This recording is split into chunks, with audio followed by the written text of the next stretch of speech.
Hi, I'm Love. Not the emotion, though my parents certainly didn't have much of that for me. My full name is Love Mitchell, and until last Christmas, I thought family meant something. I was sitting at our kitchen table, staring at the small pile of college acceptance letters I'd been so proud to share. Stanford? Columbia? Do you have any idea how much these cost? Dad slapped the letters down, his coffee mug rattling as it hit the table. I applied for scholarships, and I've been saving for my job at the bookstore, I said, reaching for the letters. Plus, there's financial aid. We're not co-signing loans so you can waste 4 years studying art history, Mom interrupted, arms crossed tightly across her chest. The community college has perfectly good business programs. But this is my dream. I've worked so hard. Your dream? Dad's eyebrows shot up. What about our dreams? We didn't have a kid so she could drain our retirement fund on some useless degree.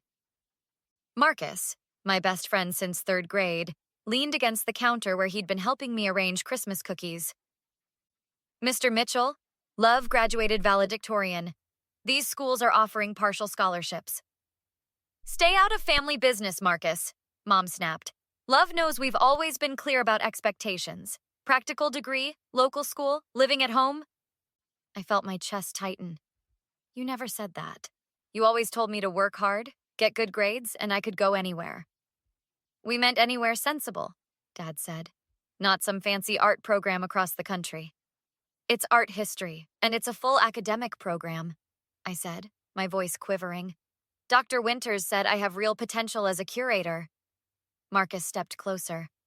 Love has a plan. She's not asking you to pay for everything. Again, not your business. Dad pointed to the door. I think you should go. Don't, I pleaded, grabbing Marcus's arm. He's just trying to help. What's the point of all those straight A's if you're making such a foolish decision? Mom sighed dramatically. We raised you to be smarter than this. I am being smart. I've researched every option. I've applied for 23 scholarships. Enough! Dad slammed his hand on the table. You either follow our rules or you find somewhere else to live. The room went silent. You don't mean that, I whispered. Try me, Dad replied, his voice ice cold. You have until Christmas morning to decide. Stanford or this house. Not both. Marcus's eyes widened. Sir, it's literally Christmas Eve. Which gives her plenty of time to make the right choice, Mom said with finality. That night, while carols played from the neighbor's house and our Christmas tree lights blinked in the corner of my bedroom, I called my Aunt Susan. They said what? She gasped through the phone. On Christmas Eve? They're serious, Aunt Susan. Mom already put my suitcase on my bed. This is Karen's doing, isn't it? Always so controlling. Dad's just as bad, I sniffled. They've been weird since the acceptance letters came. Where will you go, honey? Marcus offered his family's guest room until I figure things out. You know you can come stay with me in Chicago. It's closer to those schools anyway. The next morning, while my parents slept in, Marcus helped me load 3 suitcases into his car. I left my house key and a note on the kitchen table. You're really doing this? He asked as we pulled away. I watched my childhood home disappear in the side mirror. They didn't leave me much choice. What kind of parents kick their kid out on Christmas Day? Marcus shook his head in disbelief. The kind I won't be coming back to, I replied, turning away from the window. The kind I'm better off without. They did what? Aunt Susan nearly choked on her coffee, 8 months after I'd moved into her Chicago apartment. Took out a second mortgage to buy a boat, I said, scrolling through the Facebook photos my cousin Emily had sent. Dad's midlife crisis apparently comes with a captain's hat. Marcus's face filled my laptop screen during our weekly video call. Let me guess. They expected you to come crawling back after a few weeks, so they splurged thinking they'd have your future contribution to the household. Emily says they converted my bedroom into a nautical-themed entertainment space within a month. Aunt Susan shook her head. My sister always did have champagne taste on a beer budget. How are they affording this? That's the thing. They're not. I pulled up the email I'd received that morning. Remember Mr. Patel from the bank? His daughter was in my class. He sent me this warning because he remembered I'd moved out. Marcus leaned closer to his camera. What does it say? They've missed 3 mortgage payments. The boat loans are in collections, and they've maxed out their credit cards. Sinking ship much? Marcus smirked. Sorry, bad pun. It's not funny, I sighed. Despite everything, they're still my parents. Who kicked you out on Christmas? Aunt Susan reminded me. Don't forget that part. My phone buzzed with a text from Emily. Mom and Dad asking if I know where your parents are staying. Apparently they've been evicted? I showed the screen to Aunt Susan. Well, she murmured. Karma works faster than I expected. What are you going to do? Marcus asked. Nothing, I replied, but uncertainty crept into my voice. Love? Marcus's tone grew serious. You know they're going to contact you. They'll expect you to help. After what they did? Aunt Susan scoffed. They made their choice. My phone rang, Dad's name flashing on the screen. I declined the call. Told you, Marcus said softly. A text followed immediately. Love, please, we need to talk. We've lost the house. They have other family, I reasoned. Mom has 2 sisters besides you. Who they've alienated over the years, Aunt Susan replied. Karen burned those bridges long ago. Another text. Just need a small loan until we get back on our feet. You're doing so well now. They're monitoring your social media, Marcus noted. They know you got that gallery internship. Which pays barely enough for my textbooks, I added. You need to talk to them, Aunt Susan said, surprising me. Not to help, to make sure they understand they can't manipulate you anymore. What would I even say? The truth, Marcus suggested. That actions have consequences. Emily called next. Love, they're on their way to Chicago. Mom told them you're living there now. I felt the blood drain from my face. When? They left this morning. Dad says they're coming to reason with you. How did they even know my address? A pause on the line. I might have mentioned it at Grandma's birthday. I'm sorry, I didn't think. It's fine, I said, though it wasn't. I should probably warn my aunt. There's more, Emily hesitated. They're saying you owe them. For raising you. For everything they sacrificed. They're telling everyone you abandoned them. After hanging up, I turned to find Aunt Susan and Marcus watching me with concern. They're coming here, I said flatly. To reason with me. You mean to guilt you into bankrolling their mistakes, Marcus corrected. I need to prepare, I said, suddenly feeling very calm. I need to be ready when they arrive. The doorbell rang 3 days later. I peered through the peephole to see my parents standing in the hallway, looking disheveled and tired. Dad's shoulders slumped under his normally crisp polo shirt, while Mom's carefully maintained blonde highlights showed dark roots. Ready? Aunt Susan asked, standing behind me. I nodded and opened the door. Love! Mom rushed forward for a hug I didn't return. Oh, we've missed you so much! What are you doing here? I asked, stepping back. Can we come in, please? Dad glanced nervously down the hallway. We've been driving for days. I reluctantly let them enter. They stopped short at the sight of Marcus sitting at the dining table. What's he doing here? Dad frowned. Supporting me, I replied. Like real family does? Mom's face crumpled. We are your real family, sweetheart. We've just had a rough patch. A rough patch? I repeated. Is that what you call kicking me out on Christmas? We were trying to teach you responsibility, Dad defended. We never thought you'd actually leave. That's worse, Marcus interjected. You were bluffing to manipulate her. Stay out of this, Dad snapped. He stays, I said firmly. Now, why are you here? Mom sank onto the sofa. We've had some financial setbacks. The house, we couldn't keep up with the payments after some bad investments. The boat wasn't an investment, Aunt Susan said. It was a toy. We made mistakes, Dad admitted reluctantly. But we're family, and family helps each other through tough times. Family? I laughed bitterly.